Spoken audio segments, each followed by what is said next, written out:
Welcome to my YouTube channel cartoon धमाका हुतेश।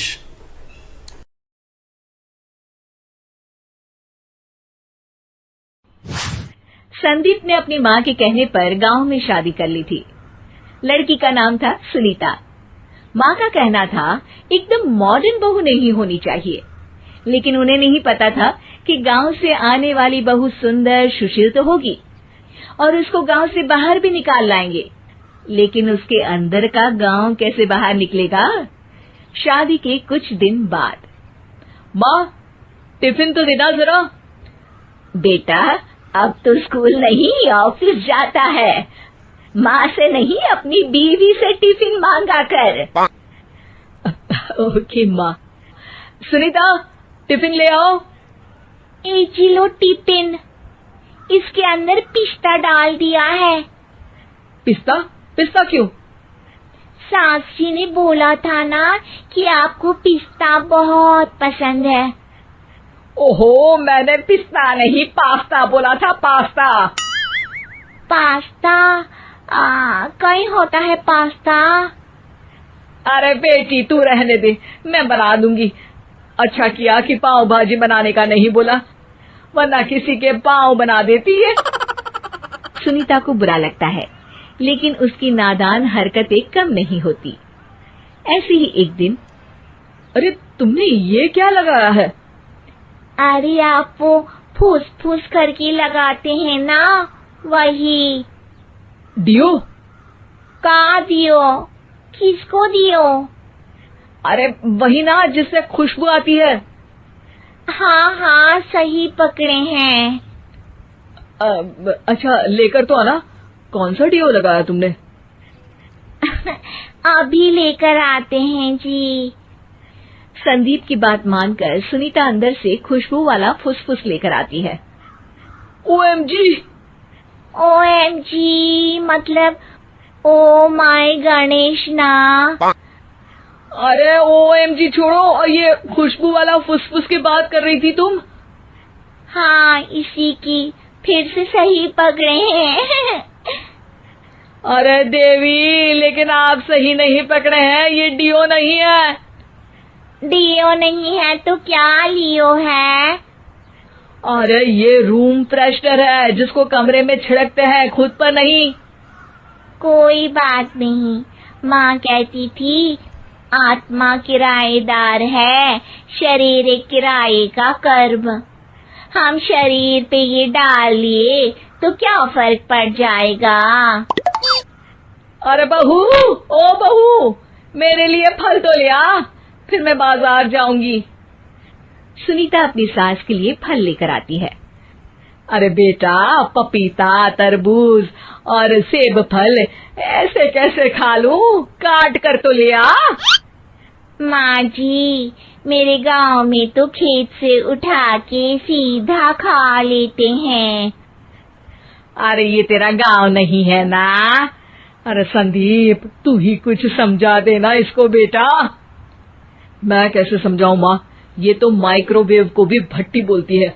कल मैंने बोला हाय कैसी हो, तो बोलती है किसी को हाय नहीं लगानी चाहिए। अरे सुनीता, तेरा क्या होगा? अभी तो कैसे बताऊं माँ जी, अभी हम कुछ करेंगे फिर पता चलेगा क्या होगा, लड़का या लड़की। हे भगवान, कहाँ से आ गई है? रामपुर से जी, आप ही तो लेकर आए थे मुझे। अरे मुझे माफ कर दो।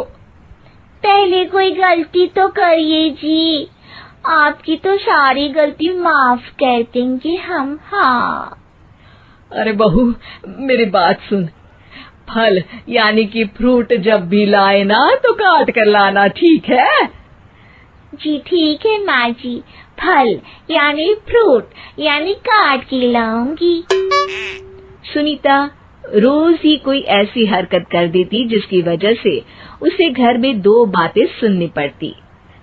एक दिन, माँ मेरे बॉस घर पर आने वाले हैं शाम को, उनका बर्थडे है, फैमिली साथ नहीं रहती उनके, तो यही पार्टी कर लेंगे, उनको अच्छा लगा तो शायद मेरा प्रमोशन भी हो जाएगा।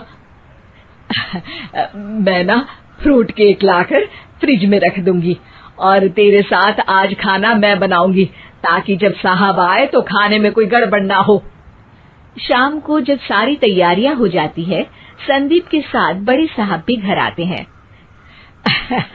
आप फ्रूट केक तो ले आना बहू, फिर खाना खाएंगे। अरे इस सब की क्या जरूरत थी, आपने बुलाया वही काफी है। सर, आपका परिवार शहर में नहीं है तो हम ही आपके परिवार जैसे हैं सर। इतने में ही सुनीता फ्रूट केक लेकर आती है और बड़े साहब की टेबल पर रख देती है और जैसे ही केक के ऊपर का बॉक्स हटाती है, ओह, ये क्या है? केक तो कटा हुआ है, मैं तो ऐसा नहीं लाई थी। आप मुझे शाबाशी दे सकती है माँ जी, मैंने ही केक काट दिया।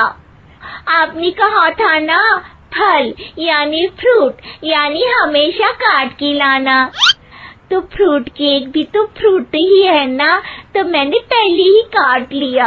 होना मैं समझदार। अरे बहू, ये क्या किया? केक हमेशा वही काटता है जिसका जन्मदिन होता है। तुझे एक बात भी समझ नहीं आती, एक नंबर की बेवकूफ है। पूरा माहौल बिगड़ चुका था।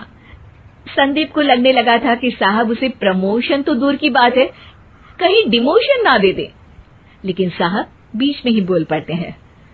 अरे कोई बात नहीं, ये इनकी बेवकूफी नहीं है, इनका भोलापन है। बेटा, आप कहाँ से हो? रामपुर गांव से। अरे वाह, गांव से? फिर तो आपके गांव में ताजे फल और सब्जियां मिलते होंगे। हाँ, सही पकड़े हैं। हम तो काटते भी नहीं, सीधा खा लेते हैं। मैं ना एक बार तुम्हारे गांव घूमने जरूर चलूंगा। क्यों संदीप, ले चलोगे ना? मुझे गांव घूमना बहुत पसंद है। बस फिर क्या था, संदीप और सास दोनों खुश हो गए क्योंकि साहब को सुनीता ने गांव की बात करके खुश कर दिया था। अब संदीप का प्रमोशन पक्का था। शिक्षा, कभी भी किसी भी गलती पर घबराना नहीं चाहिए। हो सकता है कि उस गलती की वजह से आगे बड़ा फायदा हो जाए।